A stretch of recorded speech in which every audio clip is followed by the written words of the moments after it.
6 жасқа толған балаларға арналған.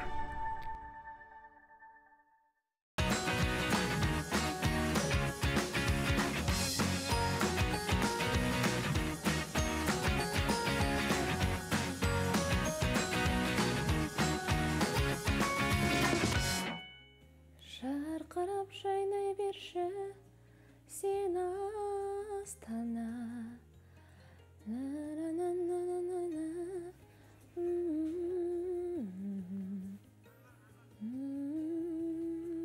Ал, әріптес. Назерке, сәлем. Назерке? Ау. Сәлем, қалайсың? Сәлем. Эфирімізді бастамаймыз ба? Я. Мынау не, Астананың фотосына қарап, тіпті ойланып тұрсың ғой, Не болып қалды? Енді осыдан 4 жыл бұрын мен алғаш рет Астанаға барған болатынмын. Сол бір пойызбен бардым. Түнгі уақытта түстім, сол түнгі Астананың көрінісі көз алдымда қалып қойды.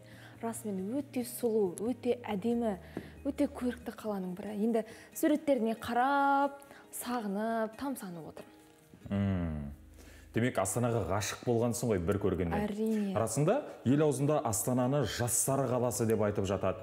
Ол жердегі орташа жас 30 жас дейді, сондықтан жастар қаласы болып аталып кетсе керек. Және Астананың әдемілігі сондай бір көргеннен ғашық боласың дейді. Расында сен 4 жыл бұрын бардың. Мен мүлдем барып көрген адам бесім. Ендеше бүгін сенің сағынышыңды басайық. Оның үстіне бізде бүгін 6 шілде Астана қаласының туған күні. Эфирімізді соған арнасақ қалай қарайсың? Әрине, тіпті керемет болар еді расымен Астанаға шамал болсын бір саяхат жасап қайтар едім. Ендеше алдымен көрермендермен амандасып алайық, әдетімізден аттағанымыз оң болмас. Қайырлы таң қымбатты телекөрермен, облыстың бас арнасында Қайырлы таң Ақтөбе ақпараттық сазды бағдарламасы өз жұмысын бастайды.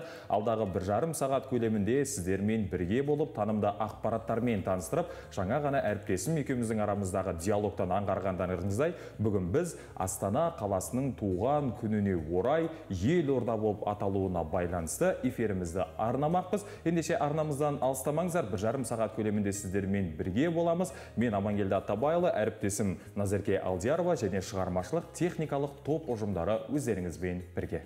Баршаңызға қайырлы таң қымбатты көрермен. Жаңа күн жағымды жаңалықтарға толы болсын және бақытты сәттеріңіздің бастауына айналсын дейміз. Әр таңды көтеріңкі көңіл күймен қарсы алыңыздар. Ендеше сіздер үшін арнамызда әсем ән.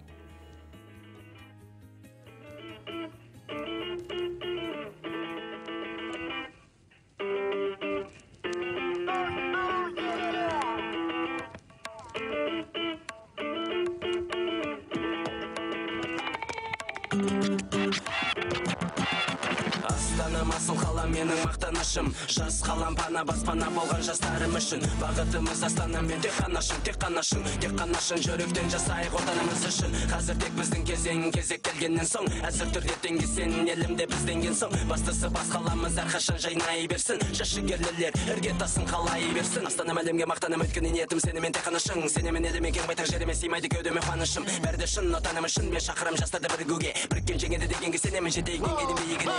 Бұл менің елім, бұл сенің елің, бұл біздің мінеки еліміз. Алыстан қарап тұрмаңыз, бері қарайсыз керіңіз. Көріңіз, бұл баяғы кезет емес, бұл жаңа заман жоспарлар бізді тартады алға. Жастар берексін, халықтар достық өмір сүрсін, әскерлер елді қорғасын, жұмсап барлық күшін. Мен дайын, сен дайын, біз дайын болайық. Елімізді келешекке ұрпақ үшін сақтайық. Келешек керемет, осыған мен сенем. Сенімен ақталар зайырлы еліммен. Елім деп мақтанам, елім деп шаттанам. Бәріне себепкер жас қалам Астана.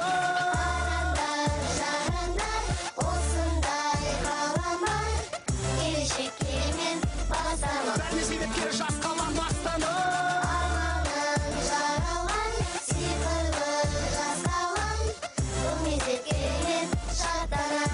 Өмір сүрген менің елім бұл Қазақстан.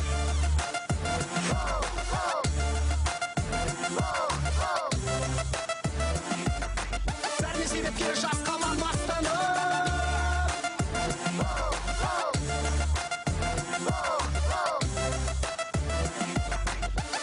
Өмір сүрген менің елім бұл Қазақстан. Қош келдің Астанама, япана баспанаң, армандарың орындалатын керемет жас қалаңа. Сен жақсылап жақындап көшелерін аралағын, кезіп саябағын тағы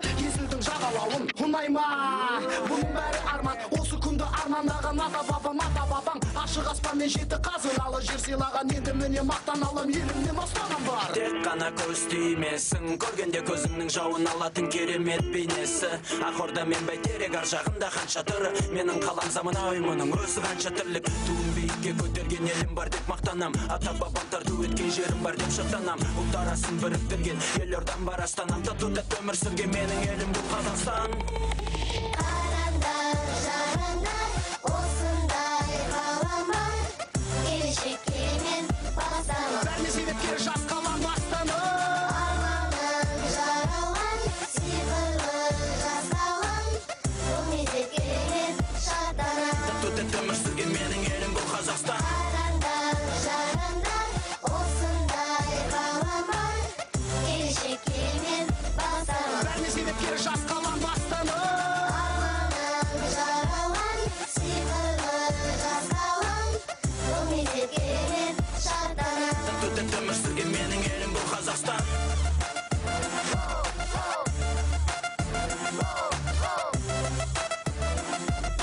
Бәріне себепкері жас қалам Астана.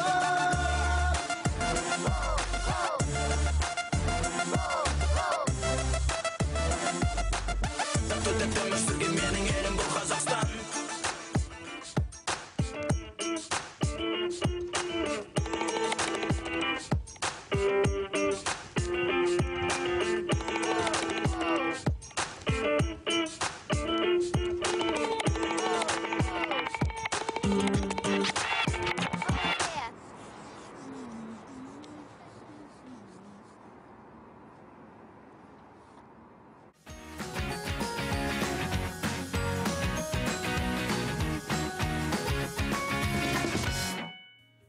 Қымбатты теле көрермен, қайырлы таң Ақтөбе ақпараттық сазды бағдарламасы санаулы сағаттарын әрі қарай жалғастырады.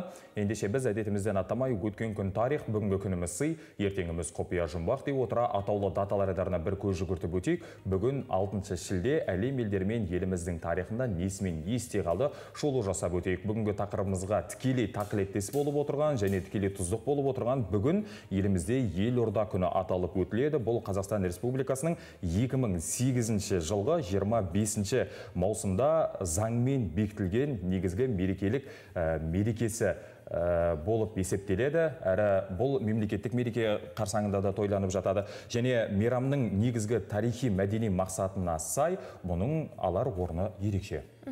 Сонымен қатар 6 шілдеде Ресейде Достоевский күні аталып өтіледі. Орыс әдебиетін бұл жазушының шығармаларынсыз елестету мүмкін емес. Достоевскийдің ғұмыры сан түрлі шиеленіске толы болды.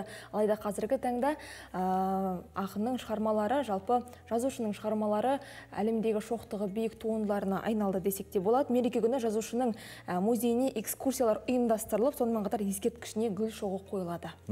Келесі бір мереке өте қызық естілуі мүмкін, себебі оның алғашқы тарихы Ұлыбританиядан бастау алған екен.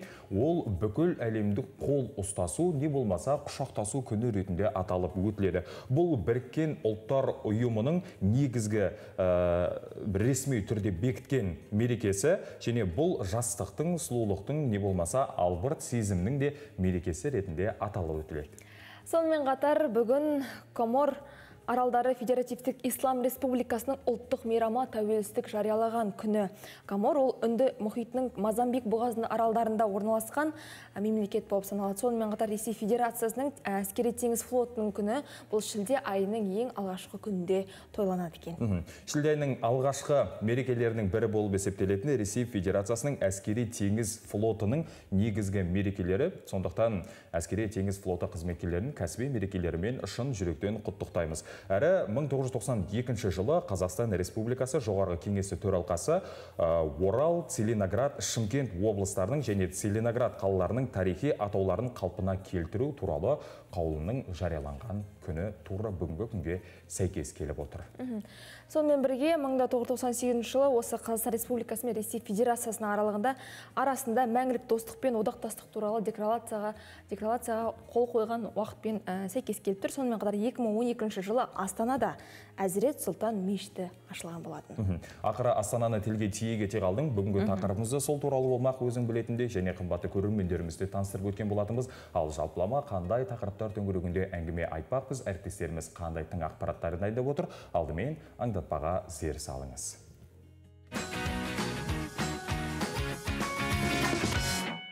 Астана қаласына ат басын бұрып аялдай қалған жанның алдымен қайда барам деген сауалы туары сөзсіз. Өзінің ерекше еліктіріп әкетер әдемілігі бар шаһар әр келушіні баурап алады. Аз уақыттың ішінде көркейіп, түрленіп, отанымыздың жүрегі Астанамызда елдігіміздің жаңа беттерін ашқандай, жаста болса бас болған ару қаламыздың көркейіп гүлденуінде әрбір қазақстандықтың қосқан үлесі бар. Қызылша ауруы КПК дейміз ғой, көр паротит краснуха вакцинасы, аутизм тудыртады, ДЦП тудыртады дейді. Оның барлығы дұрыс емес, жалған информация. Елімізде шетелден әкелінген көліктерді заңдастыру рәсімі аяқталды. Заңдастыру үшін 6 айға жуық уақыт берілді. Ел имиджін қалыптастырудың маңызды көрінісі ел астанасының бекітілуі болып табылады. Қазақтың қай ордасын алып қарасаңыз да, ұлттың өсуі мен мемлекеттілігіміздің нығаюына тигізген ықпалы зор болды. Өмірде кітап оқып, ілім жиған жандар ғана үлкен жетістікке жете алады. Ал олай болса, назарларыңызға әлемдегі кітап қоры жағынан көлемі бойынша ең ауқымды кітапханалардың реттілігін ұсынамыз. Тоңыз қышыңызда азық-түлік салатын орын жетіспесе, 5 литрлік бос бөтелкені пайдаланыңыз. Оны 5 бөлікке бөліп кесіңіз.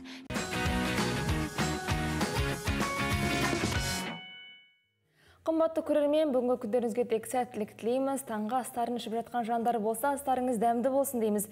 Бүгінгі біздің эфиріміздің тақырыбы ел жүрегі Астана деп аталады. Жалпы тәуелсіз Қазақстанның жауһарына айналған Астананың бүгін туған күні. Расымен, дәл осы бүгінгі айтулы мерекені республика көлемінде кең ауқымда тойланатыны бар. Ендеше бізді дәл қазір эфирде қарап отырған осынау Астана жұртшылығын, астаналықтарды, Астана қаласының тұрғындарын деп айтайыншы, осынау қала күнімен шын жүректен құттықтаймыз. Қымбатты көрермен, және бағдарламамыздың бас серіктесі әдеттегідей Алмас су компаниясы екендігін естеріңізге сала кетейік. Алмас сумен шөліңді қандыр. Бүгінгі эфирімізде біз Астананың тарихына түбегейлі шолу жасап өткенімізде дұрыс болатын шығар. Әрине. Елорданы Алматыдан Астанаға ауыстыру туралы шешімді Қазақстан Республикасының жоғарғы кеңесі 1994 жылдың 6 шілдесінде қабылдаған болатын. Ал Астананы ресми көшіру 1997 жылдың 10 желтоқсанда жүзеге асты. Дегенмен бұған дейін сындарлы сағаттарда тарихи кезеңдерде мүдірмей, еш қалпын бұзбай, өзінің сәулетін, экономикасын, халқының әл-ауқатын жақсарту мақсатында Астана қаласы өзге облыстармен, қалалармен салыстырғанда алдыңғы қатарда келе жатыр. Сондықтан да елорда аталып отырғаны сөзсіз. Дегенмен, оның тарихына шолу жасайық. 1930 және 1961 жылдары бұл Астана қаласы Акмолинск болып аталған екен. Әрине, өзің білетіндей орысша атаумен аталды. Артынша ол 1961 және 92 жылдар аралығында Целиноград болып аталды. 92 мен 98 жылдары Ақмола болыпты. Ал 98-дің 6 мамырында ол қайтадан Астана атауына өзгерген болатын. Ендеше қазіргі Астана атауы сонау бір жылдардан қайтып келе жатыр деген секілді. Расымен, енді тарихқа шолу жасап жатырмыз ғой. Негізі Астана ең алдымен бекініс болып салынған екен. Қараөткел жеріндегі Есіл өзені жағасында орыс қазақ әскерлерімен 1824 жылы әскери бекініс болып қаланған. Кейін қала өткізген жәрмеңкелердің кең ауқымды, жалпы кең танымал болған екен жәрмеңкелермен. Ресей және Орталық Азияның барлық аймақтарында саудагерлер дәл осы Астанаға баратын болған. Яғни Астана ол Еуразияның жүрегі деп атап жатамыз, Астана ол мен үшін бір расымен іскерліктің, дипломатиялық сауда мен мәдениеттің орталығы секілді. Қазіргі кезде туризмнің бір нағыз орталығына айналып отыр.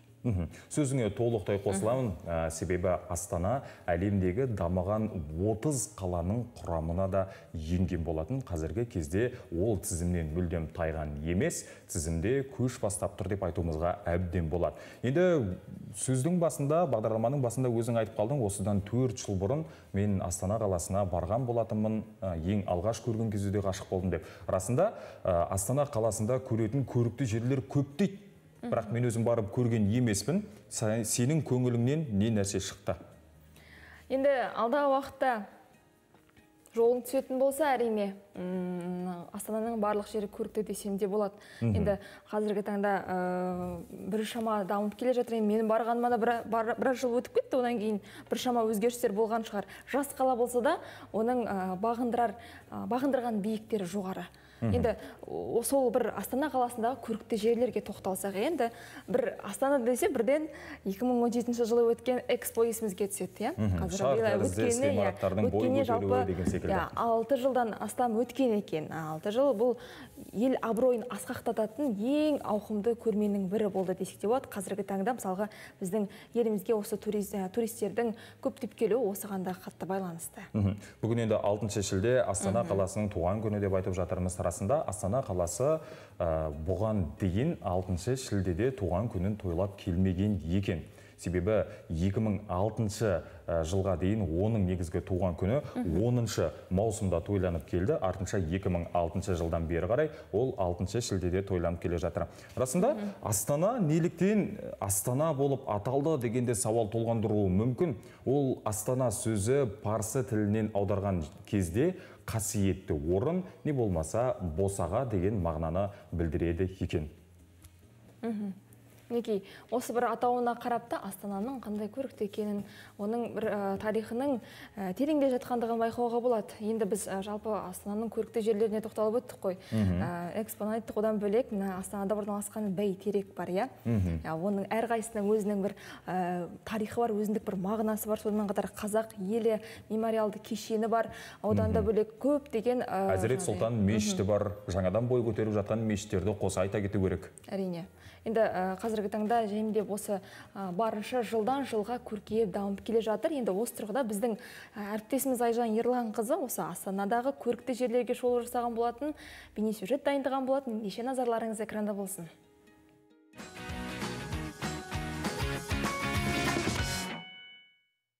Астана қаласына ат басын бұрып аялдай қалған жанның алдымен қайда барам деген сауалы туары сөзсіз. Өзінің ерекше еліктіріп әкетер әдемілігі бар шаһар әр келушіні баурап алады. Елордаға келген жан хан шатырға соқпай кетпейді. Ол танымал британ сәулетшісі Норман Фостердің жобасымен салынған ең ірі архитектуралық ғимарат. Қала орталығында бой көтерген бұл орталық салмағы 2300 тонна болатын металл қондырғылардан тұрғызылған. Шатыр биіктігі 150 метрге дейін жетеді. Сыртқы жағы тұтас әйнектермен қапталған. Арнайы қондырғылар ішкі температураны бір қалыпта сақтайды. 6 қабатты орталықта сауда нүктелерімен қатар ойын-сауық орындары жұмыс істейді. Отбасылық демалысты жоспарлайтын болсаңыз, сізді Думан ойын-сауық орталығы қарсы алады. Мұнда келушілерге ыңғайлы болу үшін барлық жағдай жасалған.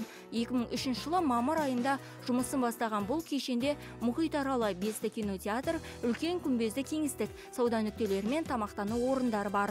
Бұл тмд-дағы алғашқы мұхитаралы бар үлкен кешен. Су қоры 3 миллион литрге жететін мұхитаралда теңіз жәндіктерінің 100-ден астам түрі мекен етеді. Әртүрлі көлемдегі 11 аквариумды 2 үлкен көрме аймағы мен қалыңдығы 7 сантиметрге жететін 70 метрлік дәліз бар. Астананың тағы бір ерекше орны бейбітшілік және келісім сарайы. Халық арасында пирамида аталып кеткен ғимарат әлемдік және дәстүрлі діндер құрылтайын өткізу үшін арнайы салынған. Сарайдың 1500 орында концерттік залы бар, ал ауданы 2000 шаршы метрден астам. Астана қаласының ғана емес, күллі Қазақстанның белгісіне айналған бәйтеректің де елорда өмірінде алатын орны ерекше. Ол қазақ халқының қайта өлуі мен мемлекеттілігінің, кеңдігі мен дархандығының көрінісі іспетті. Мұнара негізгі 3 әлемнен құрылған: жер асты, жер және аспан әлемі. 4,5 метр тереңдікте орналасқан астыңғы қабатта кафе, аквариум және бәйтерек мини галереясы орналасқан. Біз тек ерекше ғимараттар қатарына тоқталып өттік, ал елордада мұндай орындар жетіп артылады. Айжан Ерланқызы, Қайырлы Ақтөбе.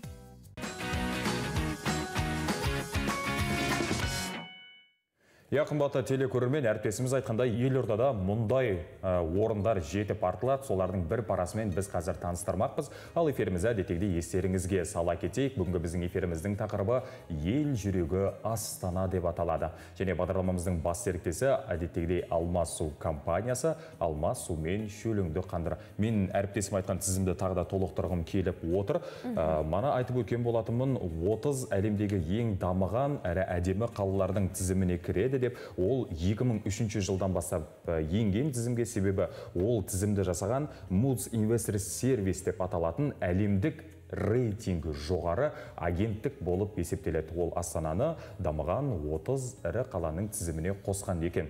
Ал Астана негізгі қасиетті орын болып есептеледі деп айтып жатырмыз. Мұндағы бейбітшілік және келісім сарайының негізгі авторы американдық Норман Фостер болған екен. Ол бұған дейін Лондондағы Millennium Bright әлемге әйгілі, не болмаса Пекиндегі үлкен ғаламат әуежайдың негізгі автор болып есептеледі. Әрі білесің бе, Астана барлық әлем елдеріндегі, әлем мемлекеттеріндегі астаналармен салыстырған кезде ең суық қала болып есептеледі. Әрине, Ұлан Батырдан кейінгі. Ұлан Батыр әлем бойынша бірінші орындағы ең суық Астана, ал екінші орында Қазақстан Республикасының елордасы Астана қаласы тұр. Тіпті ол Канаданың астанасы болып есептелетін Оттавадан да 2 есе суық. Енді бір Астанаға арналған киноларда көп қой, фильмдерде де көрген шығарсың, Астанаға көктем кеш келеді дейді. Расыменен бірақ адамдары жылы шырайлы дейік. Осы бір бас қала елордамыздың климатымен өзі ерекше. Расымен қаңтар айында 40 градустан түспейді екен, ең жылы дегенде 14 градусқа дейін барады екен. Негізінде осы бір Астанаға барсам, мен дәл 4 жыл бұрын бардым дедім, дәл қыстың уақытында барған болады. Өте суық, енді расымен сөзбен. Шыдай алмадың ба? Ақтөбенің қысы қасында ештеңе емес екен ғой. Расымен. Білесің бе, мен бір ақпарат қосып кеткім келіп отыр. Әдебиетте біз білеміз ғой, асан қайғы, желмаяға мініп алып, жерұйықты іздеген деген сынды. Сол кезде ол Астанаға да тап болған екен деген ақпараттар кездесіп жатады. Бірақ ол ақпарат қаншалықты нақты, не болмаса нақты емес, алып қашпа әңгіме ме, ол туралы нақты әдебиеттің ғалымдары айтып жатыр. Бірақ Астанаға келгеннен кейін бұл жер өте салқын екен, мен іздеген жерұйық ол емес деп ары қарай жол тартса керек дегенде ақпараттар кездесіп жатыр. Енді расыменен тарихқа зер салсақ, дәл Астана сауданың ортағына айналды дейміз, жәрмеңкелер дәл осы бір Астана елінде, Астанада өтетін болған екен. Енді көрікті жерлерін тағы да бір мәрте толықтырғым келіп тұр. Енді өзің айтқан Хазірет Сұлтан мешіті бар, 2012 жылы салынған. Одан бөлек соңғы уақытта жалпы жаңа мешіт әлемдегі ең үлкен мешіттің бірі дәл біздің елордамызда орналасқан. Оның құрылысына жалпы мешіт орналасқан жер телімінің ауданы айтып өтейін, 10 гектарды құрайды.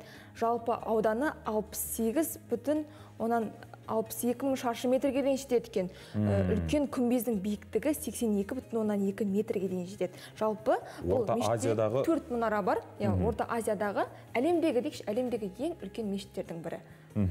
Ал осы уақытқа дейін бой көтерген және талай жанның мақтанышына айналған керемет ойын-сауық орталығы Хан Шатырды неге айтпай кетпейміз. Мысалы, Хан Шатырдың биіктігі 150 метр екен, әрі ол шатыр тәріздес керемет ойын-сауық орталығы ретінде Гиннестің рекордтар кітабына енген екен. Расыменен Астана бұл халқымыздың бірлігі, жалпы жүрегі ұлттық ойы десек те болады. Ол болашақтың қаласы деп айтсам да бекер емес, себебі жастардың көбісі ол жерде жоғары оқу орындарда білікті, өте бір қазіргі таңда танымал оқу орындарда сол жерде орналасқан. Енді қазіргі кезде осы бір келешектің қаласы десек те бекер айтпас едім. Нағыз жастардың қаласы, болашақтың қаласы деп айтуға әбден болады. Білесің бе, біз өзіміздің ұлттық символдарымызбен, мемлекеттік символдарымен мақтанып жатамыз ғой. Туымыз, елтаңбамыз, әнұранымыз деп айтып жатамыз. Осының ішіндегі Қазақстан қалалары облыстарының ішіндегі ең үлкен ту Астана қаласында ілінген екен. Және оның ол тұрған биіктік 111 метрді құраса керек, ал тудың өзінің жалпы көлемі ол 15-30 метрді құрайды. Сонымен қатар соңғы статистикаға сүйенсек, Астана қаласына көшіп келген халық саны 3 есе көбейген екен. Бұл дегеніміз, жалпы бұл болашақтың қаласы деп айтып жатамыз ғой. Алайда бір өзге қалаларды шетке қалдырғандай болмайық, расымен әр қала өздігімен ерекше, тарихыменен, өзінің көріктілігіменен. Алайда енді бүгінгі күн, жалпы Астананың туған күні, Астанаға арналғаннан кейін біз барынша соның бір көрікті жерлерін, соның бір қандай жағымды тұстарын айтып көрсетуге тырысып жатырмыз. 2002-2003 жылдардағы негізгі санақ бойынша, сен халық саны деп айтып өткеннен толықтырғым келіп отыр, 538 халық тұрған екен ол жерде. Дегенмен 2006 жылғы көрсеткіш бойынша ол миллиондар қаласы деп те аталған, себебі халық саны миллионға жеткен екен. Бұл деген үлкен прогресс болып есептеледі. Ал 2023 жылдың 1 қаңтарындағы негізгі санақ бойынша Астана қаласында 1.354.000 халық саны тұрады екен. Осындай керемет халық саны көп, біздің көрнекті қалаларымыздың бірі деп айтуымызға болады. Бүгін Астана қаласының туған күні деп жатырмыз. Астаналықтарды біз қазір эфирде құттықтап жатырмыз, ал қала тұрғындары өздерінің жылы лебіздерін білдірген болатын. Ендеше қала тұрғындарының құттықтауына кезек берейік.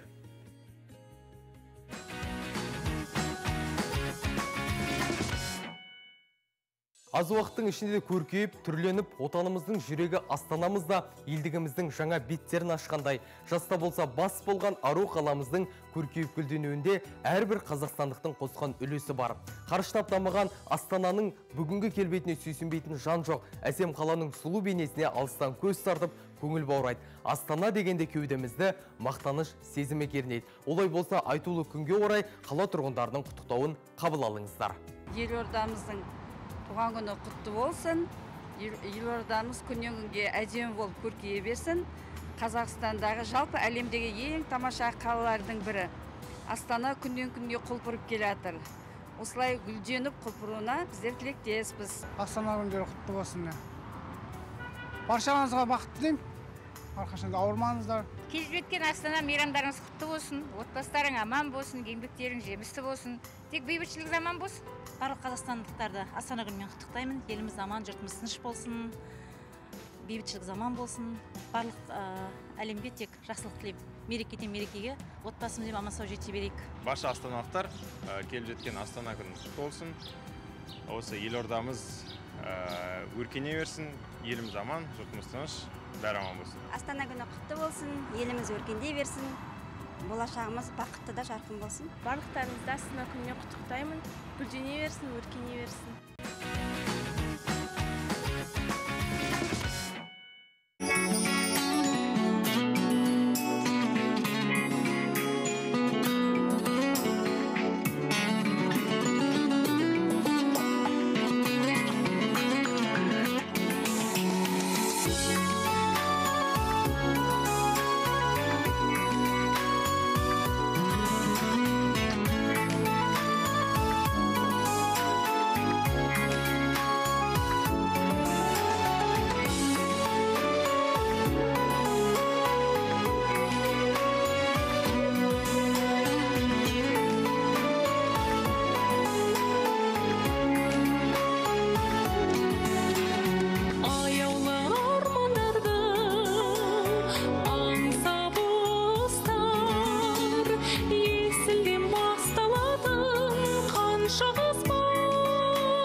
Айбыным абыройым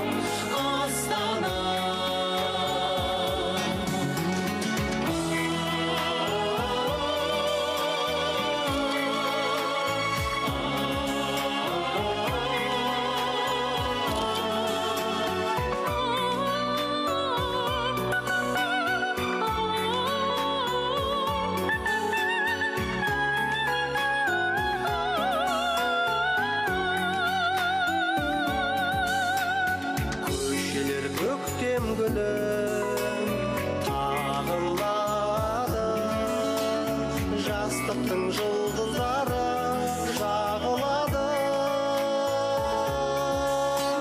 Келгендер шаттанады Астанаға, кеткендер Астананы сағынады. Астана мәңгілік дастан ән, жайнаған гүлденіп жас қала. Арайлансын ақтаным, мәртебелі мақтаным, айбыным абыройым Астана. Арайлансын ақтаным, мәртебелі мақтаным, айбыным абыройым Астана.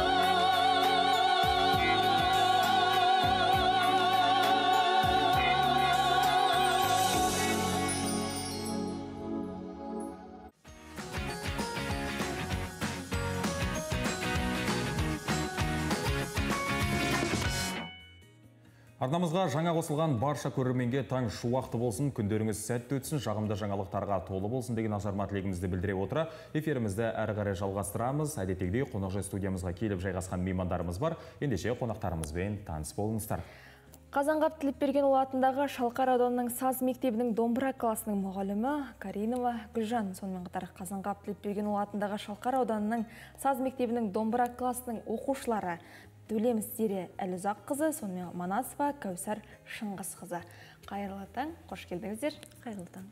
Көңіл күйлеріңіз қалай? Керемет. Шалқардан қалай жеттіңіздер? Жақсы, өте жақсы жеттік. Бағдарламамыздың төрінде, студиямызда көргенімізге өте қатты қуаныштымыз. Енді сұхбатымызды осынау Қазанғап Тілепберген атындағы өнер мектебінен бастасақ. Гүлжан ханым, өзіңіздің сол жерге жұмысқа тұрғаныңызға қанша жыл болды, және бұл өнер мектебі жас оқушыларға, бүлдіршіндерге қандай мүмкіндіктер береді? Мен өзім 2002 жылдан бастап сол Қазанғап мектебінде жұмыс жасаймын. Домбыра класының мұғалімі болып жұмыс жасаймын. Енді 20 жылдық еңбек жолы бар. Негізгі бағытымыз біздің сахналық орындаушылықты дамыту. Оқушылардың дарынды, талантты оқушыларды іріктеп, соларды оқытып, сахнаға дайындау. Музыкаға баулу, өнерге тәрбиелеу. Домбыра классынан бөлек басқа қандай класстар бар ол жерде? Жетіген, қобыз, шертер класстары бар, вокал, дәстүрлі ән деген класстар бар. Әрқайсынан әртүрлі педагог білім береді, демек сіз домбыра классынан сабақ беріп жүрсіз. Біздің мектебімізде сол аспаптар бойынша 500-ге жуық бала оқиды. Жалпы аспаптар бойынша, ал домбыра классы бойынша қанша оқушы бар? Домбыра классы бойынша енді 100 шақты оқушы бар шығарды. Осы бір Шалқар ауданының негізі осы өнерге деген бейталысы қандай жастардың әсіресе? Жақсы, өте балалар қатысысы келеді домбыраға, сахнаға шыққысы келеді. Көптеген қазір жаңағы әлеуметтік желілерде көрінгісі келеді балалар сахнаға. Қазір енді балалардың талпынысы өте жақсы.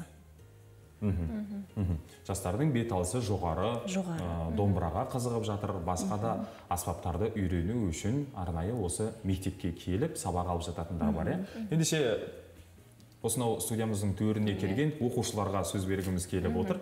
Зере, қош келдің, көңіл күйің қалай? Өте керемет. Енді осынау мектепке келіп арнайы домбырадан сабақ алып жүргеніңе қанша жыл болды? Негізі бізде 5 жылдық куәлік бар, бірақ біз 6 жыл оқыдық. Домбыра классын кіргеннен бастап біз 6 жыл бойына білімнің осындадық. Кәусар, сен ше? Мен де 5 жылдық куәлік алдым. 6 жыл домбыра классын бітірдім. Екеуіңіз де бірдей, әрине енді екеуіңіз қатар бірдей сабақ алып жатырсыздар. Бұл мектеп сіздерге несімен ұнайды, және бұл мектептен не үйрендіңіздер? Біз ең алғаш домбыра классы ауылға келген кезде біз онша қатты қызықпадық. Бізді аналарымыз жазып қойған болатын осы домбыра классынан. Сөйтіп біз сабаққа барғаннан кейін бәріміз бірге балалармен ноталармен таныстық. Алғаш қолымызға домбыра ұстадық. Сабақтарға жиі барғаннан кейін бізге қалай қызық болып кеткенін де білмей қалдық. Солай біз ән мен күйлеріміздің әуендерін естіп бастағаннан кейін өзімізге қызық болып кетті де кейін үлкен қалаларға сапар шегіп өз өнерімізді көрсеттік десем де болады. Қазір қанша күй білесің? Қазір 10 шақты күй білеміз. Оннан да көп болуы мүмкін. Сен ше Кәусар? Мен де осы мектепке келгенде анам ұсыныс жасаған. Сол кезде қызығып бастап күндер барып көргем.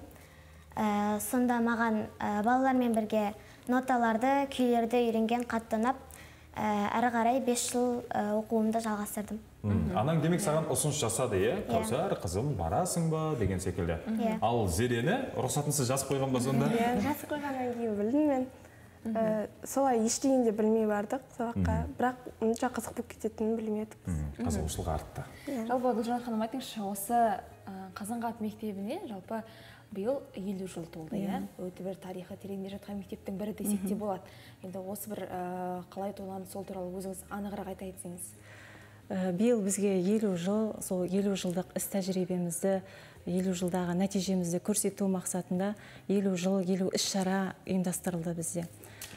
Мектебімізде Сәдуақас Балмағанбетовтің сазгер, домбырашы, Қазанғап күйлерін насихаттаушы, сол күйшінің кабинеті ашылды. Сосын мектепте облыстық конференция ұйымдастырылды. Ақтөбе облыстық ғылыми тәжірибелік орталығы, аудандық білім бөлімі, сосын саз мектебі болып бірлесіп конференция өткізді. Конференцияға енді көптеген қонақтар келді жан-жақтан. Алматы, Астана қалаларынан, Ақтөбе қалаларынан, қосымша білім беру ұйымдарының басшылары, ұстаздары келіп қатысты. Жалпы 50 жылдықты мерейтойды үлкен деңгейде, кең көлемде, жоғары деңгейде өткіздік, атап өттік. Мейлі білім болсын, өнер болсын, қай салада болмасын, жалпылама сайыс, байқау деген нәрселер болады. Ал сіз оқытып жүрген осынау оқушылар халықаралық, облыстық, тіпті республикалық деңгейдегі байқауларға қаншалықты жиі қатысады және нәтиже қалай болып жатыр? Нәтиже керемет. Енді Алматы қаласына бардық, Астана қаласына бардық, Түркістан қаласына. Енді Құдайға шүкір тек қана бас жүлдемен оралып жатырмыз. Керемет. Енді солмен балалар соған қызығып қатысып жатыр. Жалпы осы бір мектепке балалар қалай қабылданады? Енді аспапқа қабылданған уақытта мүмкін оның бір тартысына ма, немесе бір слухына ма, қазір айтады ғой мысалға. Қалай қабылданады? Негізі саз мектебі емтихан өткізеді. Балалардың слухын тексереді, ритмін тексереді, фортепианодан дыбыстар тартып, неше дыбыс, соны анықтатады балаларға. Солай қабылданады емтиханға. Ал біз енді елді мекенде жұмыс жасаймын, өзім филиалда, яғни жалпы 10 елді мекенде филиал бар біздің саз мектебінің, 10 педагог жұмыс жасайды. Сол жерде енді мен ол кезде ондай жағдай болған жоқ, емтиханмен қабылдайтын. Жаңа балалар айтқандай, домбыра класын аштық та, сол жерден бірден тек кім жазылды, соны жазып алдық. Енді жаман емес, балалардың слухы да, музыкалық қабілеттері өте керемет болып шықты. Ендеше өзіңізден бір күй сұрағымыз келіп отыр. Дәл қазір қонақ кәде болсын, артынша сіз оқытқан оқушылардан да бір күйді сұрамақпыз. Қаршыға Ахмедияровтың Күйран күйін орындап беремін.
Тамаша, керемет. Гүлжан ханым, қанша күй білесіз өзіңіз? Енді саны шектеулі емес, енді көп білемін деп ойлаймын. Санын білмеймін өзім. Біздің негізі осы қаламызда да Қазанғап мектебі бар, және ол жерде қойылатын талапта Қазанғаптың күйін міндетті түрде үйретеді. Ол жерде шарт. Ал сіздің мектепте де дәл осындай бір шарт бар ма, талап бар ма? Бар, әрине. Бізде 5 жыл оқиды бала, сосын 90 сайын емтихан тапсырады, өзінің бағдарламасы бар, оқу бағдарламасы бар.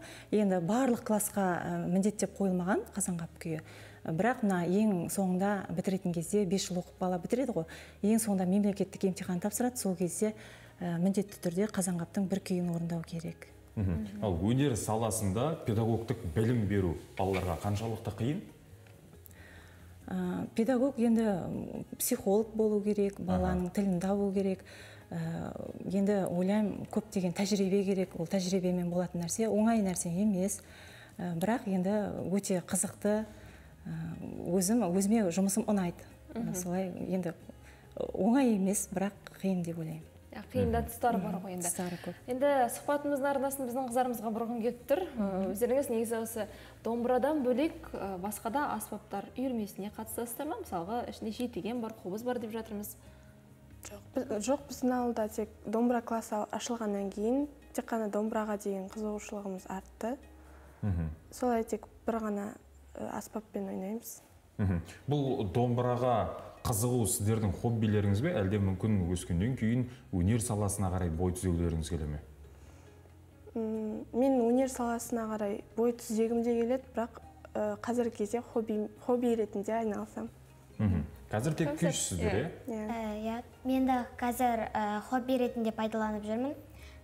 Бірақ болашақта өнер ордасында жұмыс істегім келеді. Негізі мамандықтарыңыз қандай маман иелері болғыларыңыз келеді? Мен әлі шешпедім оны. Сіздер әлі шешпедіңіздер. Ендеше сіздерден де қонақ кете сұрайық. Гүлжан ханым, қолыңыздағы домбыраңызды Зере қарындасымызға бере қойсаңыз. Сіздер бірігіп күй орындайсыздар ғой, қандай күй, кімнің күйі? Қолбасшы күйі. Рамазан Бейсенұлының күйі. Сәттілік.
Керемет, рахмет, өнерлеріңіз үстем болсын. Негізі оқушылардың бет алысы жаман емес екендігін байқап отырмыз. Енді Гүлжан ханым, Осы біздің студиямызға келіп, сұхбат бергендеріңіз үшін арнайы алғысымызды білдіреміз. Тек осылай біздің ұлттық өнерімізді дәріптеп жүре беріңіздер. Алдағы уақытта тек сәттілік тілейміз. Оқушыларыңыз тек өнердің биік шыңынан көрініп жүре берсін. Рахмет. Қымбатты телекөрермен, арнамыздан ажырамаңыздар. Біз кезекті тұрақтайдарымыз бірінші байлыққа береміз.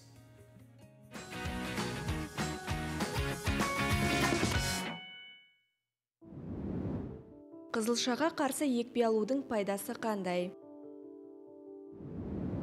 Қазақстанның екпе күнтізбесінде әр бала қызылшадан 2 рет екпе алады. Ол 1 жасында және 6 жасында.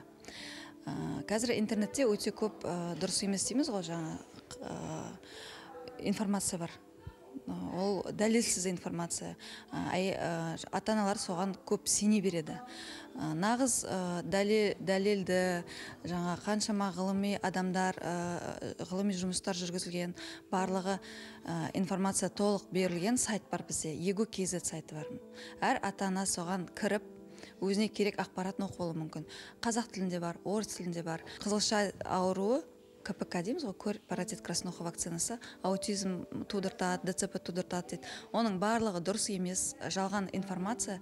Сондықтан сол сайтқа кіріп, барлығын оқып алса өздеріне өте пайдалы. Бізде екпенің барлығы тек қана вирустық инфекциядан ғана болады. Өйткені вирустан қызылша болсын, вирусный гепатит Б болсын, соның ішіне ВИЧ-инфекция болсын, олардың барлығы вирустық аурулар. Олардан тек қана біздер екпемен ғана сақтана аламыз. Екпе әр қызылшаны айтып кететін болсақ, қызылшаны екпемен ғана алдын аламыз.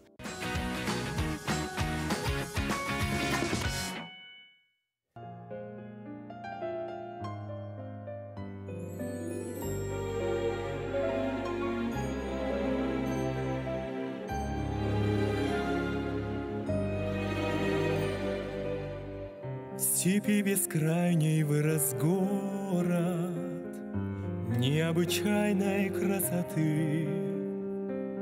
Он величав душою молод, парит как символ высоты. В нем воплотилась вековая мечта народа и страны. Цвети, столица золотая, во имя мира и любви. Город мой, ты стал моей судьбой, мечты столицей, земли моей волшебною страницей. Город мой, лети над миром самой яркой птицей. Лети всегда, свети всегда, лети всегда, свети.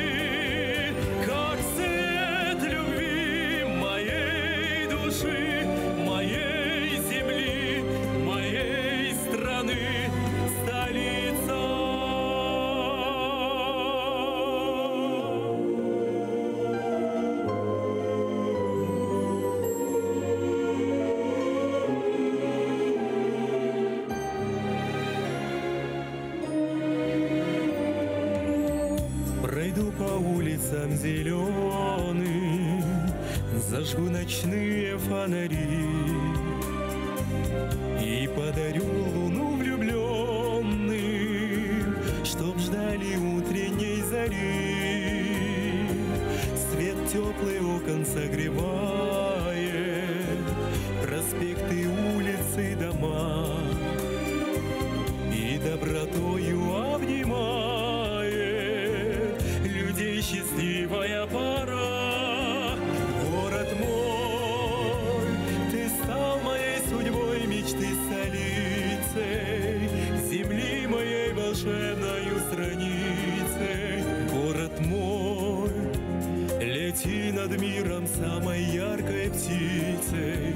Лети всегда, свети всегда, лети всегда, свети.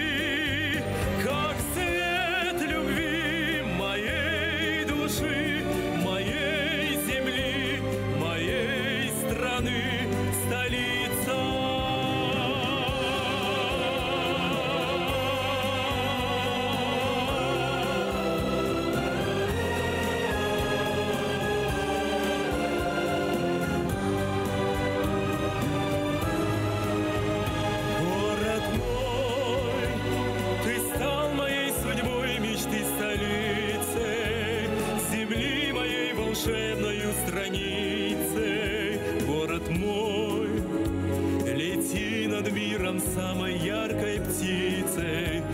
Лети всегда, свети всегда, лети всегда, свети. Тот свет любви моей души, моей земли, моей страны, столица.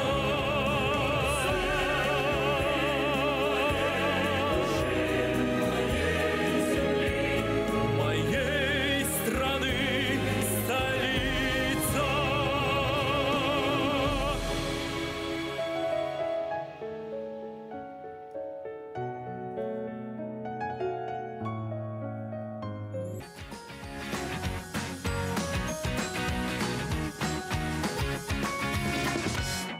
Қымбатты телекөрермен, бүгінгі эфиріміз ары қарай жалғастырамыз. Тақырыбымызда тағы да бір мәрте естеріңізге сала кетейік. Ел жүрегі Астана деп аталады. Жаңа заманның жаңашылдығымен қатар дамып келе жатқан Астанада негізгі біршама жаңалықтар қатары қазіргі кезде артып келе жатыр. Жағымды жаңалықтармен қуантып жатыр деген секілді. Себебі Гиннестің рекордтар кітабына ену, не болмаса әлемнің үздік 30 дамыған қалаларының қатарына енуде жағымды жаңалықтардың қатары.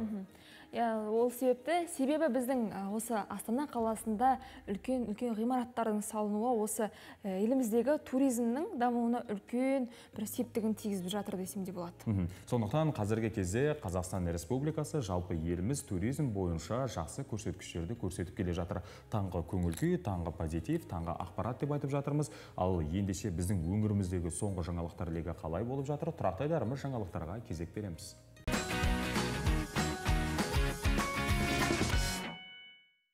Елімізде шетелден әкелінген көліктерді заңдастыру рәсімі аяқталды. Заңдастыру үшін 6 айға жуық уақыт берілді.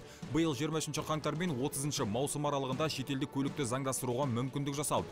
Бұған дейін уақытша нөмір тағып, сары түспен ерекшеленіп жүрген жүргізушілер де мұны сәтті пайдалана алды. Ал 1 шілдеден бастап тіркеу тоқтатылды. Дегенмен жүргізушілер үшін тағы бір жағымды жаңалық бар. 10 шілдеден кейін 5 жылға дейін уақытша есепке қоюға болады. Ескере кетерлік жайт, бұл санатқа кіру үшін 1 шілдеге дейін өтініш берілген болуы тиіс. Сол кезде ғана алдан шыққан кедергілерді жойып, тіркеуге мүмкіндік жасалады. Айта кетейік, еліміз бойынша 196 мың көлік заңдастырылған және 12 мыңнан астам конструктор автокөлік есепке алынған. Елорда күні қарсаңында бір қатар көпбалалы ана қуанышқа бөленді. Астана ауданына қарасты 17 ана күміс және алтын алқа тақты. Аудан әкімі арнайы құттықтап, салтанатты шара мерекелік концертке ұласты. Демографияның дамуына үлес қосып жүрген батыр аналардың барлығына 15 күміс және 2 алтын алқа табысталды. Жыл сайын арнайы алқа иегерлерінің саны да артып келеді. Іс-шара әрі қарай балақайлардың концерттік бағдарламасымен жалғасты. Өңірде ғұн дәуірінің ескерткіштері зерттеліп жатыр. Облыстық тарихи өлкетану музейі мен Әлкей Марғұлан атындағы институт археологтары қазір Қобда жерінде жүр. Осы арқылы мамандар Батыс Қазақстан мен Ақтөбе жеріндегі ғұн дәуірінің мол мұрасын зерделеп, тарихтың ақтаңдақ бетін толтырмақ. Қазір Дербісәлі 2 қорымында қазба жұмыстары басталды. Бұл Жарсай ауылына жақын маң. Ғалымдар әр қазба жұмысы кезінде ғұн Сармат дәуіріне жататын айғақ тапты. Жерлеу рәсімінде де өзгешелік бар. Әйелдер сүйегінің жанынан күміс әшекей мен моншақ табылды. Қыштан жасалған бұйым сол кездері қандай да бір діни рәсім жасалғанын дәлелдейді. Табылған сүйектер антропологиялық зерттеуден өтеді.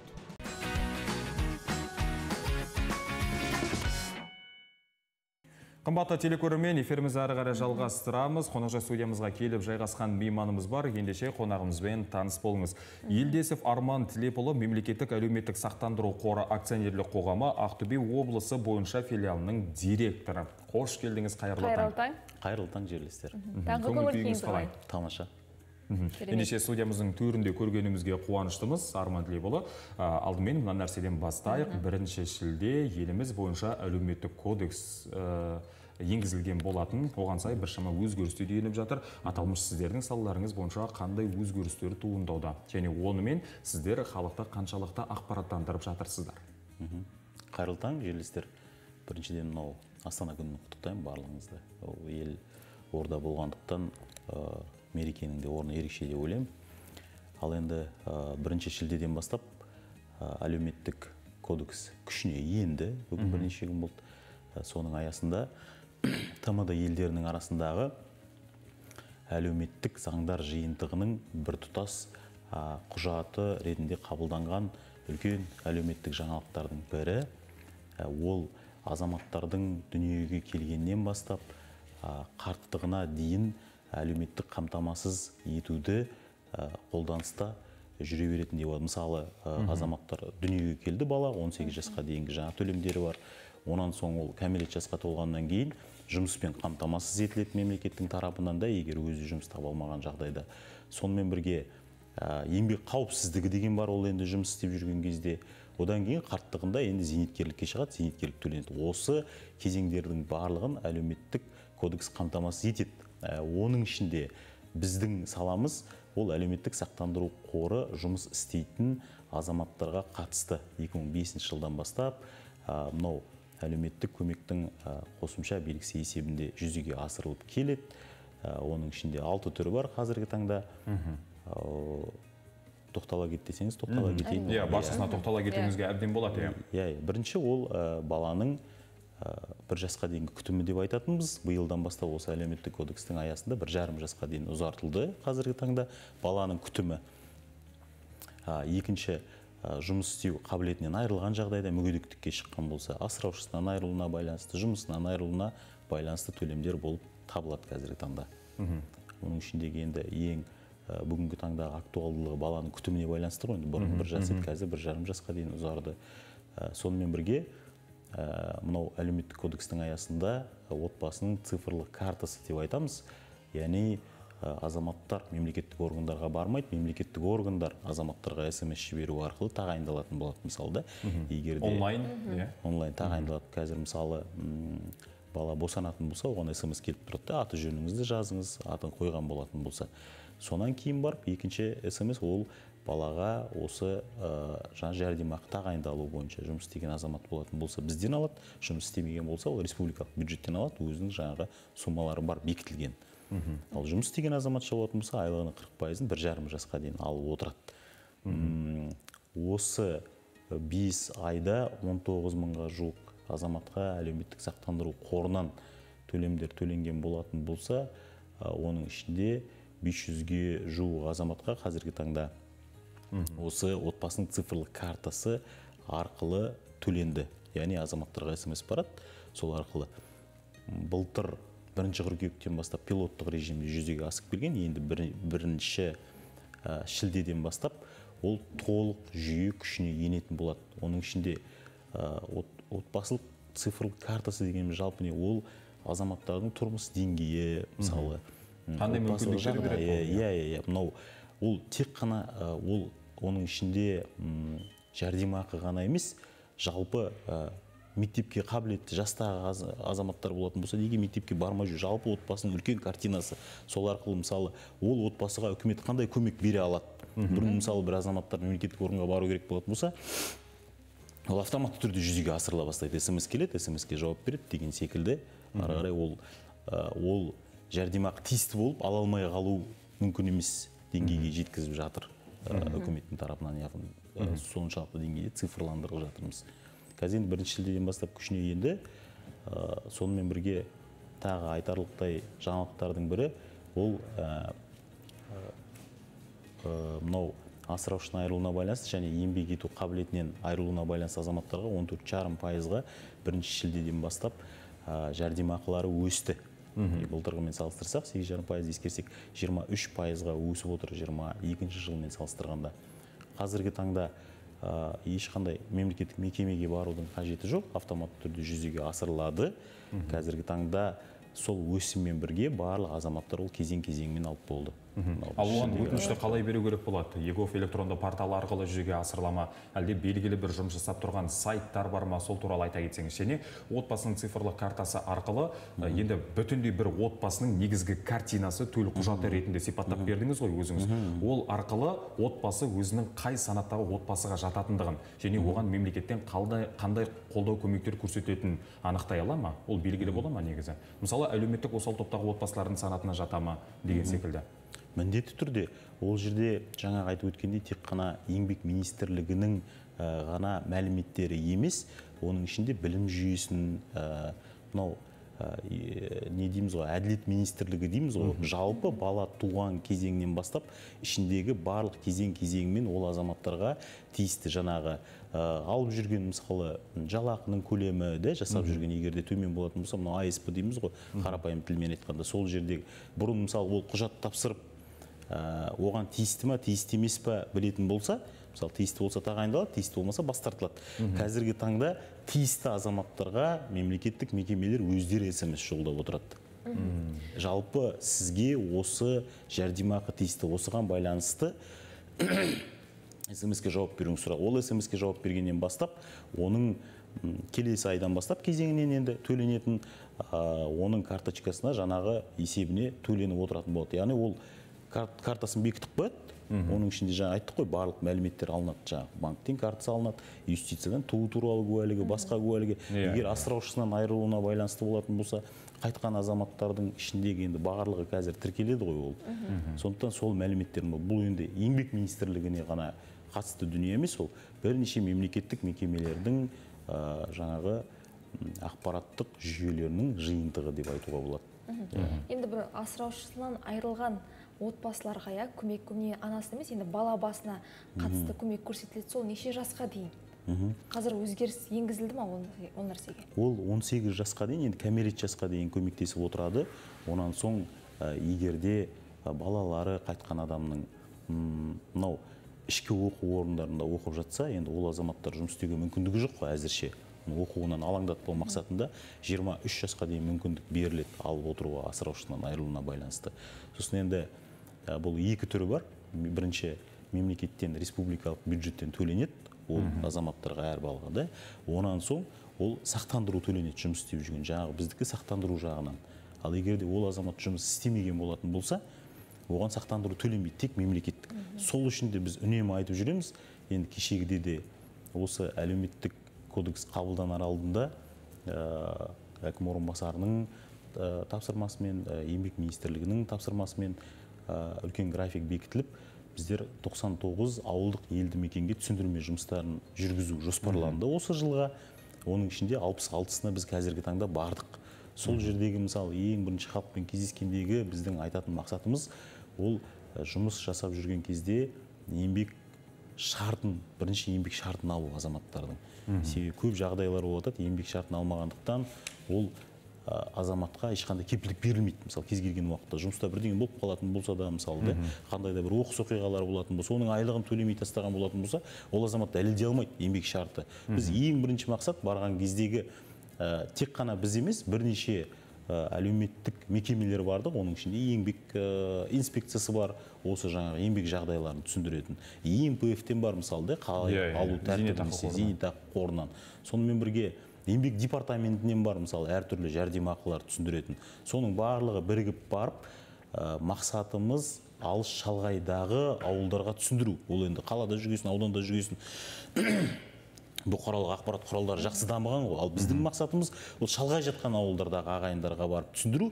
Тек қана түсіндіріп кету емес, сол жердегі жаңа еңбек шартынан бастап, егер де біреу зейнеткерлікке шығайын деп жүрсе, оның еңбек кітапшасын қарау мысалы да әлі де келмей тұрып, қолдарындағы бар құжаттарды тексеріп кетуге тырысамыз. Яғни барған кезде енді бір 30-40 адам жиналатын болса, соның 10 адамына болса да пайдамыз тисе, сол жерде біздің енді бостан-бос барып қайтпағандығымыздың себебі деп ойлаймыз. Яғни әлеуметтік кодексті қабылдарда да біз сондай түсіндірме жұмыстарын жүргіздік. Ол әлеуметтік экспресс деп аталады, жаңағы барлық әлеуметтік мекемелерден құралған азаматтар. Біз жылда қандай да бір өзгерістер болатын болса, сол халыққа барып жеткізуге тырысамыз алыстағы ағайындарға. Ол енді ең бірінші міндет жаңағы еңбек шартындағы дүниелер. Көбіне бізде еңбек шартын жұмыс беруші айту мүмкін, сәлден кейін берем, кішкене жұмыс жасай тұрыңыз, содан кейін мынау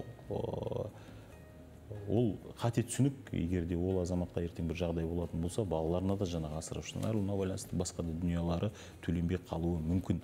Оны дәлелдеу одан кейін өте қиын болады жұмыста. Сондықтан да еңбек шарты деп бастаймыз әңгімемізді. Еңбек министрлігі болған. Енді осы түсіндірмелер өз нәтижесін беріп жатыр ма сіздерге? Әрине нәтижесін береді. Оның нәтижесін көру, мысалы, мынау телефон шалудан байқауға болады.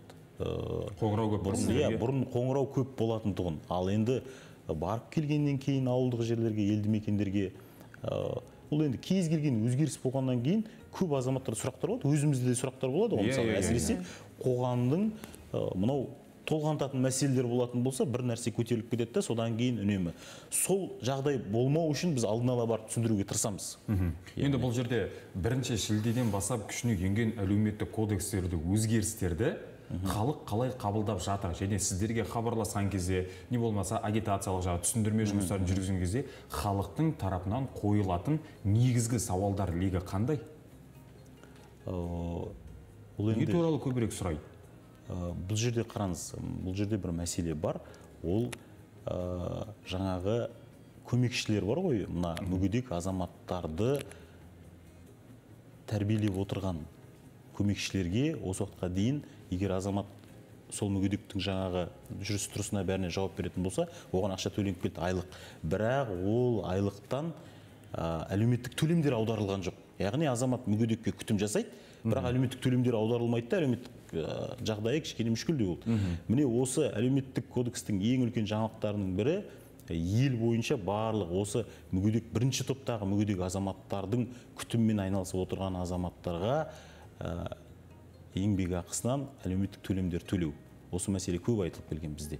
Қазіргі таңда енді сал ауруларына шалдыққан Құрлай Базарбаеваның өзіміздің қоғамдық қоры бар. Соның өзінде де ол басқасын айтпағанда 750 азаматқа еңбек ақысынан әлеуметтік төлемдер төленеді. Ол дегеніміз не ол? Ол дегеніміз ертең ол азаматтарға жаңағы бала күтіміне шыққанда, басқа дүниеға шыққанда, зейнеткерлікке шыққанда мынау стаждары алынатындай қылып төленеді. Бұрын тек қана қолына ақша береді, ол пособие ретінде төленетін де, жәрдемақы есебінде. Енді ол айлық есебінде төленеді. Ең үлкен жаңалықтардың бірі осы. Бізді көп мазалап жүрген дүниелердің бірі осы болатын. Осы мәселе шешіліп кетті ең бастысы.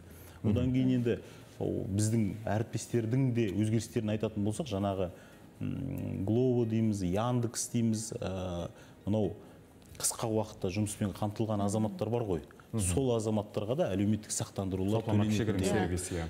Бәріне де әлеуметтік сақтандыру. Себебі енді олар жұмыс жасайды, ал егер де әлеуметтік жаңағы туындаған кезде қандай да бір қатерлер олар қамтамасыз етілмей қалатын. Себебі жұмыс беруші аудармайды. Қазіргі таңда сол азаматтардың барлығына да әлеуметтік сақтандыру қорын төлеу міндеттеліп жатыр. Әлеуметтік жұмыс жасайды деп, ертең оларға қысқа мерзімді сервисте жұмыс жасайтын арнайы мамандарға салық салынуы туындап жатпайды? Жоқ, ол жұмыс берушілердің тарапынан төленеді. Яғни оның айлықтарында ешқандай өзгерістер болмайды. Жақсы, Арман Тілейбұлы, бағдарламамызға келіп сұхбат бергеніңізге рахмет. Біршама ақпараттандырып өттіңіз. Қазіргі кезде әлеуметтік кодекстегі болып жатқан жаңашылдықтар, өзгертулер туралы түсіндірме жұмыстарыңыздың нәтижесін айтып өткеніңіз үшін ризашылығымызды білдіреміз. Рахмет сізге, сәттілік жұмыстарыңызға. Қымбатты көрермен, кез келген мемлекеттің астанасы сол елдің көрінісі, айнасы болып табылады. Ендеше біздің әріптесіміз Гүлмерке Аймохан осы тұрғыда мемлекеттердің астанасына тоқталған болатын бейнесюжет дайындаған еді. Ендеше назарларыңыз экранда болсын.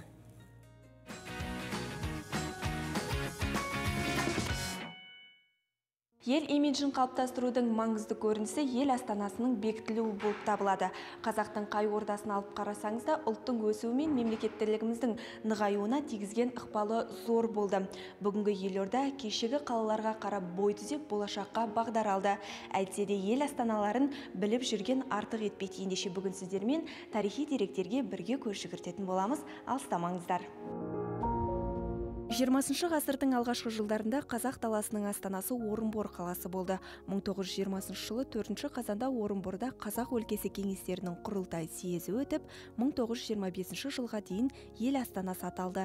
Орынбордың таңдалу себебі қаланың отаршыл Ресеймен экономикалық тұрғыда байланыс орнатқаны. Орынбор қазақтың рухын көтеріп, азат ел болуға деген үмітін үкілеген ордалы қаланың бірі десек болады. Кейіннен 1925 жылы қазақ астанасы Қызылорда шаһары болып өзгертілді. Әсем қала сол кезде қазақтың білім ордасы, мәдени рухани дамуына айтарлықтай әсер етіп үлгерді. Айта кететін жайт, Қызылорда Астана болып тұрған жылдары Киргиз атауы қазақ атауына өткен. Сол уақыттары Қазақстан Республикасы деген жаңа атаумен еліміз өз жұмысын әрі қарай қарқынды дамытты. Кейіннен Түркістан Сібір жолының салынуының әсерінен және ауа райының қолайсыздық себебінен 1929 жылы Астана Алматы қаласына ауысты. 1998 жылға дейін Алматы қаласы қазаққа тәуелсіз тәуелсіздік әперіп, егемен елге айналдырған мекен болып табылады. Еліміздің қаржы экономикалық, мәдени әдеби дамуында Арман қаланың ықпалы көбірек болған. 1997 жылы 10 желтоқсаннан бастап Қазақстан Республикасының ел ордасы Ақмола деп аталды. 1998 жылы 6 мамырда Астана атауы ресми түрде бекітілді. Сол жылы 10 маусымда Жас Астананың тұсаукесері халықаралық деңгейде атап өтілген. Сараптама жұмыстарының нәтижесінде Ақмола қаласы 32 талапқа сай болғандығының себебінен Астана атанды. Сол уақыттан бері бүгінгі таңға дейін Астана үздіксіз даму үстінде десек болады. Өткен астаналардың тарихын білу бүгінгінің қадіріне жету деген сөз. Гүлмереке Мұхан, қайырлы таң, Ақтөбе.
Şehrin babamız, kadirli onu bağala, mekeni Қазақ қаламыз, ұрпаққа қалған аманат. Мақтанып айтар күн бүгін, ақындар сені жырласын, бағында сайрап бұлбұлын, сүйсініп әлем таңдасын.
Қымбатты көрермен, біз эфирімізді әрі қарай жалғастырамыз. Біздің студиямызға жайғасқан мейманымыз бар. Ендеше таныс болыңыздар.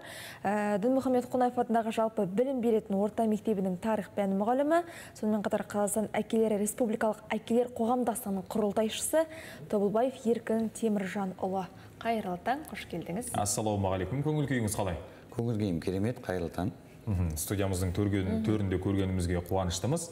Енді тарихшы маманы ретінде арнайы шақырып отырмыз. Себебі біз жалпылама Қазақстан Республикасы емес, қазақ халқының ежелгі астаналарына бұрыннан сонау тарихтан бастап көз жүгірткіміз келіп отыр. Аталмыш тақырып аясында бүгінгі эфирімізге тақылеттес болып отырған тарихпен байланыстырып өзіңіз сөз қозғасаңыз. Ең алдымен қазақ халқының астаналары және Қазақстан Республикасының қазіргі елордасы қандай тарихи кезеңдерді бастан кешіріп келеді?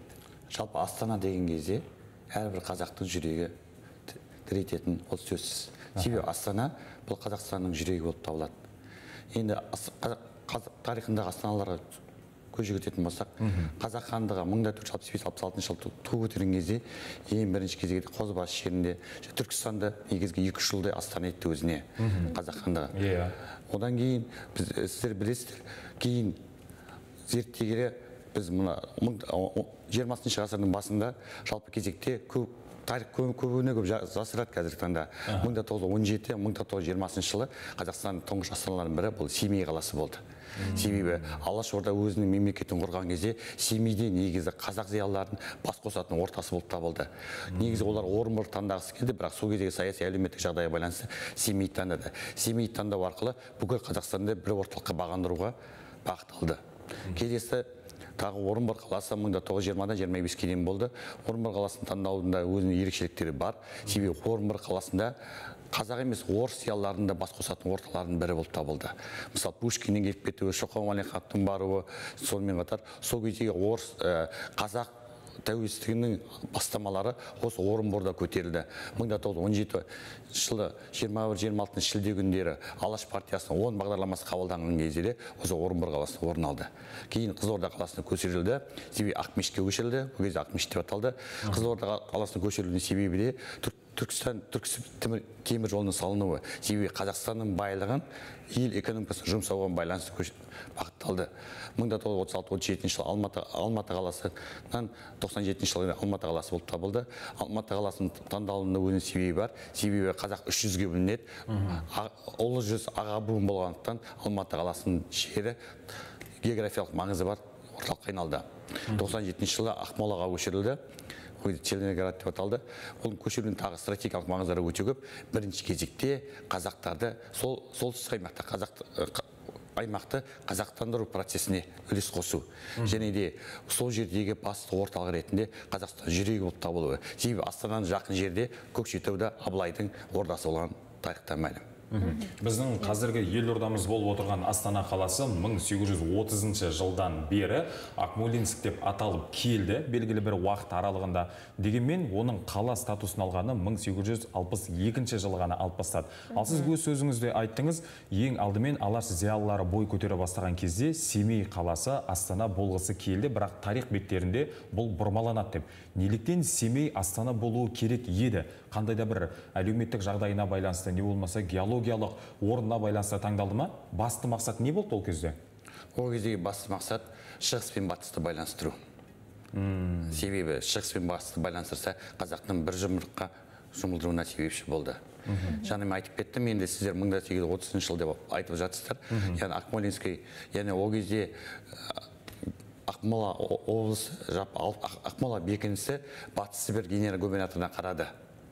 Бірақ 1863 жылға дейін ол округтік аймақ болып табылды. 1863 жылы округтік қала болып есептелді. Себебі сол кезде Астанаға, Ақмолаға тең келер Омбы қаласы болып табылды. Себебі Омбыда қазақ жастарына арналған барлық стратегиялық маңызды аймақтар сол уақытта салынды.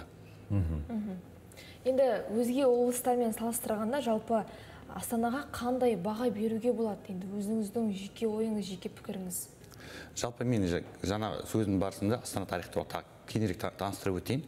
Біздің заманымызға дейін 3-ші ғасырда ғұн дәуірі уақытында жалпы Ақмола деп аталуының себебі ақ деген сөз батыс, мола деген сөз аймақ, аумақ деген сөз. Батыс аймақта қала есебінде саналды. Кейін түрік дәуірінде Бозлық қаласының орны Астана қаласынан 15 шақырым жерде. Келесі Тәуке хан заманында Батая қаласының орны Тайтөбе деген жерде Астана аймағында Тайтөбе қаласының салынуы. Осы уақытта осы жер, яғни стратегиялық маңызды аймақ екенін көрсетеді. Енді Ақмоланың Астананың қазіргі таңда стратегиялық маңызды аймағы ретінде көрсетудің басты себебі ол жерге барлық әлеуметтік маңызды нысандар түйіскен. Себебі Астана қаласын Астана еткен кезде 3 негізгі фактор ескерілді. Бірінші адами фактор, екінші жастардың факторы, үшінші қала салу ісінің факторы. Себебі әлем қазақ халқына сенген жоқ, қала салу ісі қолға болмай ма? Осының нәтижесінде Астанаға өлең жолдарында бар емес пе? Астанаға барғандар тамсанады, Астанаға барғандар кеткендер сағынады деген сияқты. Сол себепті жастарды жинайтын басты орталық ретінде сипатталады. Ал қазіргі кезде Астана біздің елордамыз деп есептеп жатамыз. Ал дәл қазіргі таңда осынау елордалық деңгейде көтерілу үшін Астанадан бөлек басқа қай облыс лайықты деп ойлайсыз? Сіздің субъективті пікіріңіз бұл. Енді кеше өткен жылы ғана бізге 3 облыс қосылды. Ұлытау облысы, Абай облыстары, олардың да өзінің тарихи маңызы бар. Жалпы 97 жылы Астана таңдаған кезде Ақтөбені де таңдалды. Ақтөбе аймағы таңдалды. Мен өзімнің туған жерімді Ақтөбені лайықты деп есептеймін. Себебі Ақтөбеде стратегиялық маңызды аймақтар көп, және де мұнайдың ортасы. Себебі мұнай бар жерде бұл халықтың игілігін дамытуға үлкен рөл атқаратын есептеледі. Сонымен қатар Астана ретінде таңдауға Ұлытау аймағында Ұлытау жерін алғым келеді. Себебі Ұлытауда қандай фактор?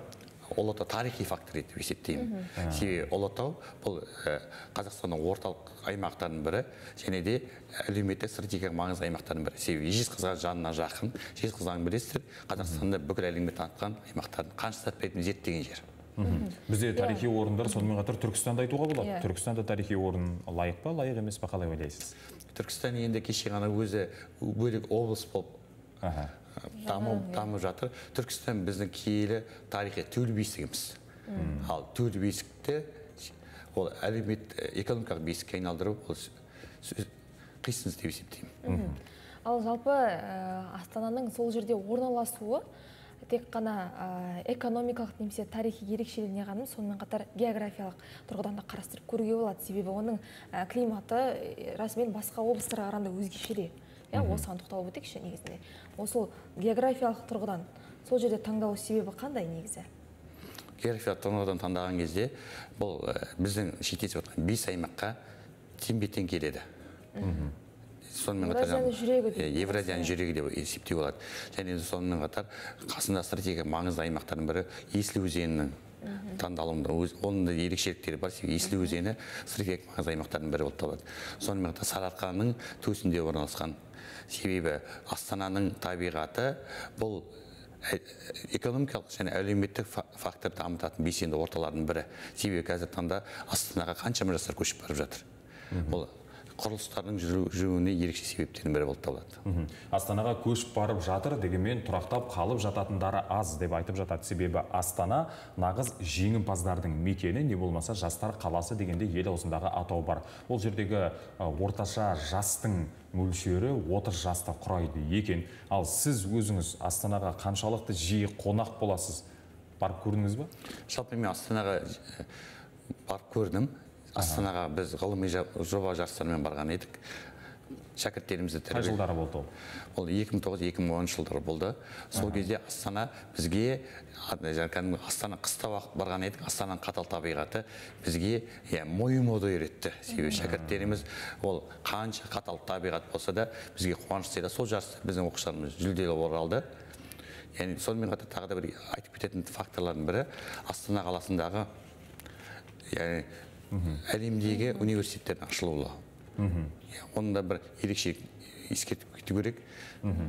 Ынтымақтастықтың артуының нәтижесінде қазіргі кезде әлемдік университеттердің филиалдары да Астана қаласынан бой көтеріп жатыр. Сіздің Астанаға барған жылыңызды не себепті сұрап жатырмын? Себебі 2009 жыл, одан бері де біршама уақыт өтті. Қазіргі Астананың келбетіне қандай баға бересіз? Соңғы сауалымыз осы болсын. Қазіргі Астана ЮНЕСКО тарапынан бейбітшілік қаласы деп есептелді. Сонымен қатар мына Сирия мәселесін шешуде де Астана үлкен рөл атқарды. Оның да басты себептерінің бірі енді қазіргі Астана бұл әлемдік жаһандану үдерісіндегі маңызды қалалардың бірі. Астанада жалпы экономика форумдардың барлығына өтуі Астанаға деген сенімнің жоғарылығы. Егер Астанаға әлемнің сенімі жоғары болатын болса, қазақ халқының ұлт ретінде тануына айрықша мән беріледі. Енді Еркін Мырза, бүгін енді 6 шілде деп жатырмыз, Астананың туған күні. Жалпы осы тарихи тұрғыдан да осы кеңірек тоқталуға өзіңізді шақырған себебіміз де сол болатын. Енді бүгінгі эфирге келіп, сұхбат беріп, осына тың ақпаратпен бөліскеніңіз үшін арнайы алғысымызды білдіреміз. Алдағы уақытта сізге тек сәттілік тілейміз. Рахмет. Қымбатты телекөрермен, эфирімізден ажырамаңыздар. Біз эфирімізді әрі қарай жалғастырамыз. Кезек бей сюжетте.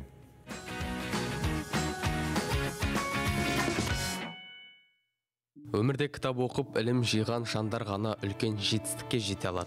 Ал олай болса, назарларыңызға әлемдегі кітап қоры жағынан көлемі бойынша ең ауқымды кітапханалардың реттілігін ұсынамыз. Дүние жүзіндегі ең үлкен кітап Ирландия университетінде 1968-1972 жылдары шығарылған.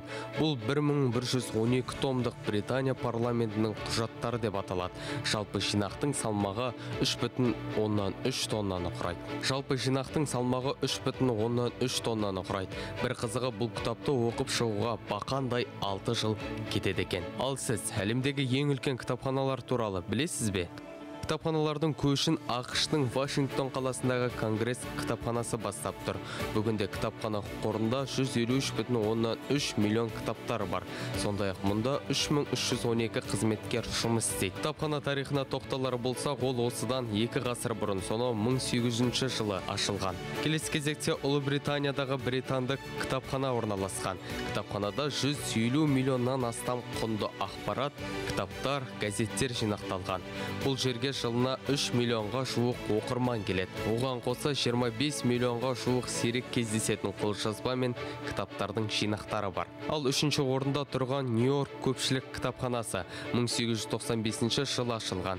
Мекемеде 2937 маман жұмыс істейді. Жалпы саны 53,1 миллион адам қызмет етеді. 4-ші орында Канада мұрағаты кітапханасы иеленіп отыр. Бұл кітапхананың іргетасы 2004 жылы қаланған. 18 миллионға жуық кітап қоры бар. Ал жылына 1,2 миллион оқырман келіп кітап оқиды.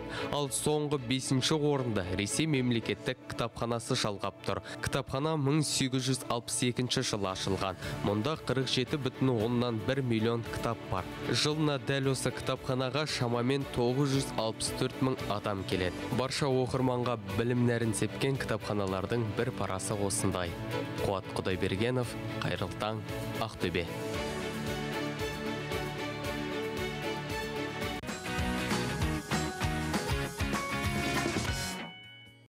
Қымбатты телекөрермен, осымен бізге берілген уақыт аяқталды. Эфир соңында барша астаналықтарды қала күнімен шын жүректен құттықтаймыз.